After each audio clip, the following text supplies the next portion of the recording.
तुम्हें अपनी बेटी को समझाना होगा कि नौकरी ढूंढने का विचार छोड़ दें। पार्टी के उम्मीदवार हैं, हम टिकट मिला है। माफ कीजिएगा ठकराई जी, लेकिन गलत तो वो लोग हुए ना जो इस बात को मुद्दा मानते हैं या समझते हैं। हमारी बेटी तो काम ढूंढने जा रही है ना, तो वो गलत कैसे हो गई?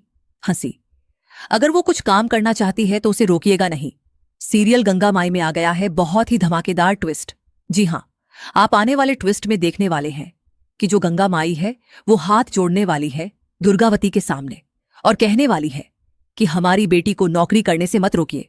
आपको जो करना है आप करिए। आपको उसे घर में जो बोलना है बोलिए, लेकिन प्लीज उसे नौकरी करने दीजिए। और यह सारी बातें सुन लेती है स्नेहा और अब अपनी मां पर वो भड़कने वाली है और कहने वाली है कि मेरी नौकरी से उनका क्या लेना देना। अब उनके सामने हाथ क्यों जोड़ रही थी कि क्या वो उन्होंने मुझे पढ़ाया है। वो डिसाइड करेंगे कि मैं नौकरी करूं या ना करूं। जिसके बाद गंगा कहेगी कि थोड़ा सा ना पहले तुम तमीज सीखो कि किससे कैसे बात करनी है और क्या क्या होगा। क्या नौकरी करेगी स्नेहा या नहीं, चलिए बताते हैं। लेकिन हां, अगर अभी तक आपने हमारे चैनल को सब्सक्राइब नहीं किया है तो जल्दी से कर लीजिए, जहां आप आने वाले ट्विस्ट में देखने वाले हैं कि असल में होता कुछ ऐसा है कि जो दुर्गावती होती है यहां पर वह काफी ज्यादा परेशान होती है। पहले तो स्नेहा वहां आकर काफी ड्रामा क्रिएट कर देती है। आपको पता ही होगा कि यहां पर अब रास्ते में जब एक लड़के को मार रहे होते हैं कुछ लोग, तो स्नेहा उसे बचाकर लेकर आ जाती है यहां पर, अब हवेली पर, जहां पर अब जो इलेक्शन होने होते हैं उसके लिए अब खड़ी हुई है दुर्गावती। और साथ ये सब देखकर स्नेहा को गुस्सा आ जाता है और वो कहती है कि इसलिए आप पैसे देती है ना लोगों को कि इस तरीके से पीट सके। आपने इसके पापा को पैसे दिए और इस बच्चे ने मना किया कि मतलब आखिरी में ब्याज देंगे, तो आप लोगों ने इसे इतना मारा। आपके जो ये भतीजा है ना, इसने अपने गुंडों से पिटवाया इसे। लेकिन तभी उसके पापा वहां आ जाते हैं। वो कहते हैं कि नहीं नहीं नहीं, ये तो पहले ये ऐसे ही घूमता रहता है, मारपीट करता हुआ इन्होंने नहीं पिटवाया।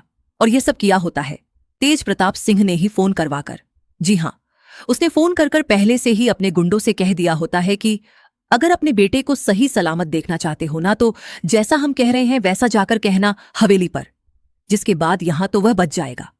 लेकिन इसके बाद जब सिद्धू गंगामाई वाली बात उठा देगा कि ढाबे पर भी जाकर इसने तोड़फोड़ की थी, तो बहुत ही गुस्सा आने वाला है दुर्गावती को और वह कहने वाली है कि अगर आज के बाद तुम वसूली के लिए कहीं भी गए बिना हमसे पूछे तो सही नहीं होगा। जिसके बाद यहां पर तेज प्रताप सिंह को बहुत ज्यादा गुस्सा आ जाता है। लेकिन यहां पर अब दुर्गावती जब मंदिर गई होती है तो वहां पर गंगामाई टकरा जाती है। तभी वो उनसे कहती है कि अपनी बेटी से कहो कि वो नौकरी की जिद छोड़ दे, क्योंकि हम इलेक्शन में खड़े हो रहे हैं और अगर बड़े घर की बहू ऐसे काम पर जाएगी तो लोग बातें बनाएंगे और पता नहीं क्या क्या बातें निकाल लेंगे। जिसके बाद यहां पर गंगामाई हाथ जोड़ने वाली है और कहने वाली है कि ऐसा मत करिए, क्योंकि गलत तो वो लोग हैं ना जो मेरी बेटी के नौकरी करने से उसे गलत समझ रहे हैं। मेरी बेटी का तो इसमें कोई दोष नहीं है, तो उसे नौकरी करने दीजिए। उसने बहुत मेहनत से पढ़ाई की है और वो नौकरी करना चाहती है, तो अब देखना इंटरेस्टिंग होगा। क्या गंगामाई की रिक्वेस्ट से दुर्गावती उसे नौकरी